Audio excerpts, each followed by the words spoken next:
Hello students, how are you? I hope you are doing well. Today we are going to start our unit 5 lesson 1. Our lesson is a poem. It is written by Ruskin Bond. Our poem name is Don't be afraid of the dark. इसका मतलब है कि अंधेरों से मत डरो, अंधेरे से मत डरो. Let's read our poem. Don't be afraid of the dark, little one. The earth must rest when the day is done. The sun must be hushed, but moonlight never. And those stars will be shining forever and ever. Be friends with the night. There is nothing to fear.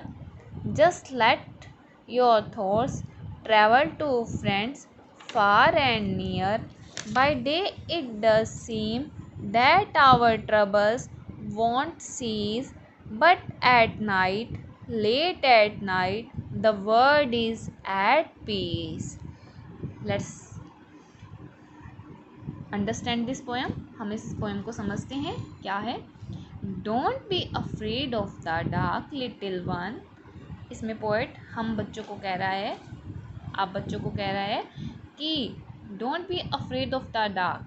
Afraid मतलब डरना, कि आप, dark मतलब अंधेरे से, आप अंधेरे से मत डरो. The earth must rest when the day is done. कि जो हमारी पृथ्वी है, जो हमारी धरती है, वो भी क्या करती है? रेस्ट, आराम करती है जब क्या हो जाता है? दिन ख़त्म हो जाता है. जब हमारा दिन ढल जाता है तब हमारी पृथ्वी भी क्या करती है? हमारी धरती भी क्या करती है? आराम करती है. The sun must be harsh but moon light never. कि जो हमारा सन है, जो हमारा सूरज है, वो क्या हो सकता है? कठोर हो सकता है. लेकिन जो हमारी मून लाइट है, जो हमारे चंदा मामा की रोशनी है, चाँद की रोशनी है, वो कभी भी कठोर नहीं हो सकती है. वो हमें क्या करती है? शीतल शीतल क्या देती है? प्रकाश देती है. ओके.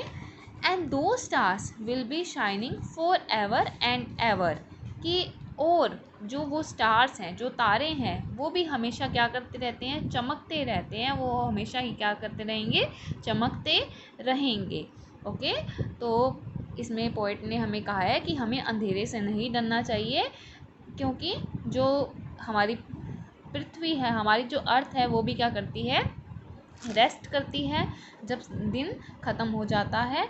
और जो हमारा सूरज है, वो कठोर हो सकता है, लेकिन जो मून लाइट है, जो रात की रोशनी है, जो चंद्रमा की रोशनी है, वो कभी भी कठोर नहीं हो सकती है. और जो स्टार्स हैं, वो हमेशा ही क्या करेंगे? चमकते रहेंगे. And next paragraph is be friends with the night and there is nothing to fear. Poet कह रहा है कि आप क्या बन जाओ? रात के दोस्त बन जाओ. आप रात्रि के क्या बन जाओ? दोस्त बन जाओ. आपको डार्क से, मतलब कि अंधेरे से, रात से डरने की ज़रूरत नहीं है. Just let your thoughts travel to friends far and near. कि जब आपको क्या लगे? डर लगे, रात से डर लगे, अंधेरे से डर लगे, तो आप अपने दोस्तों के बारे में सोचो, जो आपके पास हैं और जो आपसे क्या है? दूर हैं. आप उनके बारे में सोचोगे तो आपको रात से कभी भी, अंधेरे से कभी भी डर नहीं लगेगा.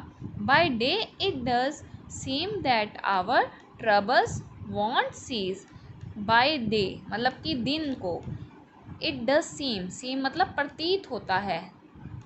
आवर ट्रबल्स मतलब समस्याएं, प्रॉब्लम्स. वॉन्ट सीज मतलब कभी भी ख़त्म नहीं होगी, कभी भी रुकेंगी नहीं. सीज मतलब रुकना. इसका मतलब है इस लाइन का कि बाय डे, कि दिन में हमें लगता है कि जो हमारी समस्याएं हैं, जो हमारी प्रॉब्लम्स हैं, वो कभी भी रुकेंगी नहीं, वो लगातार चलती ही रहेंगी. लेकिन but at night, late at night, the world is at piece.